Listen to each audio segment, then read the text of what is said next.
Town Clerk. Thank you, Supervisor Keating. Kathy, welcome. Glad to have you. Just a few things that I have.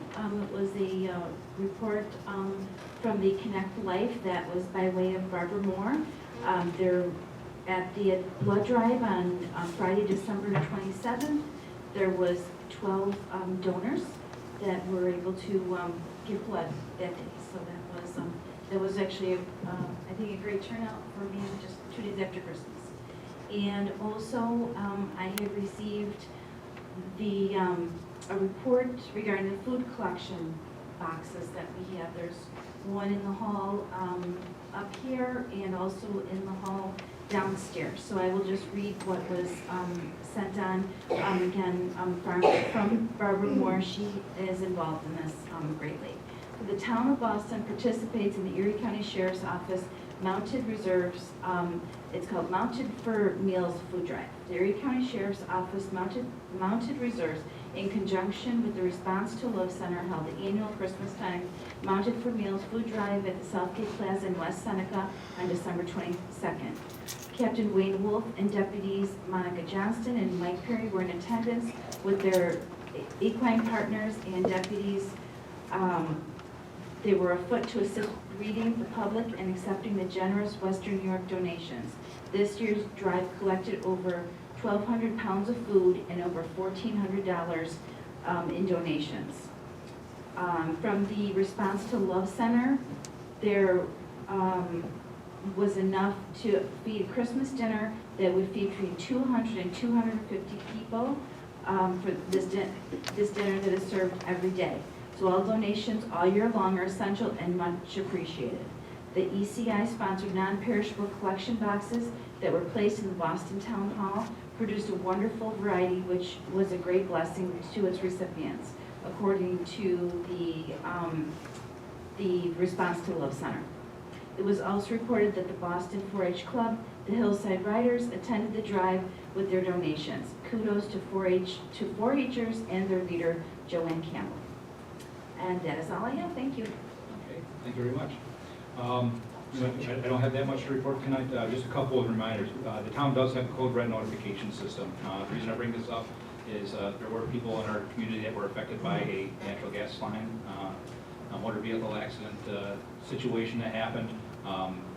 Speaking with the troopers and speaking with the local fire departments, we made the decision not to use code red for that, but there were a few calls that came in to my office asking why. The reason that it wasn't used is because it wasn't at that time deemed as an emergency, which is why the notification went out to the town's social media page.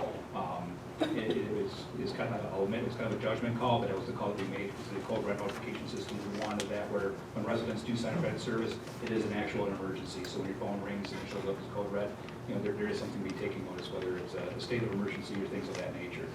But if you have not signed up, please utilize that service. It can reach out to you via text message, your cell phones, your home phones, email. Actually going into 2020, we're actually going to be using that for internal notifications for all town hall employees. If we don't have power here at town hall, we don't know our power situations here in town, but that will be another tool that the town uses to reach out and spread that communication to everybody. Moving on to the syringe, on topic of the town clerk, the syringe and medical drop boxes that I partnered with the Erie County Sheriff's Office. This in 2019, we don't have the official numbers yet, but the deputy that collects the pharmaceuticals from just our town hall alone estimates that there are over 700 pounds of pharmaceuticals dropped off at our drop boxes. And that's not syringes. So we're still waiting for the official tallies to come in from the county. I have asked for that information, but that's huge. It's a lot of, whether it's over-the-counter or prescription medication, it's keeping that information off the streets, out of dumping it down the drain, which is not, the studies are out there now that it's not good for the environment, it's not good for our own personal health. So please, feel free to utilize those boxes. I've also requested, some of their residents have asked why we don't have more syringe boxes. Actually, the deputy just came in today, dropped off a whole additional case on top of stocking our cabinets. We actually have an entire case now of the sharp containers. So if anybody needs sharps containers, you know somebody needs sharps containers, please feel free to stop by the town hall. Update on the 219 Expressway lights.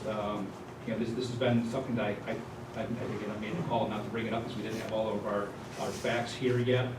Just this afternoon, about a little after 3 o'clock in the afternoon, NYSEG reached out to my office and notified us that they believe it's the main service cable that has been either severed or broken, which explains why both sides of the road, the lights were out. So it's not obviously just a light, it's not just a pole, but we lost both sides. The town is well aware of it. We have been working on this with the electricians and NYSEG since actually before December. As crazy as that may sound, but that's the timeline that we've been working with holidays and reduced forces. That's essentially the explanation why. Anyway, now that we have that identified, we'll be working with our electricians to try to get that restored, because that is actually town infrastructure. That is not something that's NYSEG, so that was something we'll have to seek out and identify what that's going to cost, possibly obtain multiple bids and go down that path. Anyway, I wanted to update everybody on the facts of what's going on with the 219 expressway lights.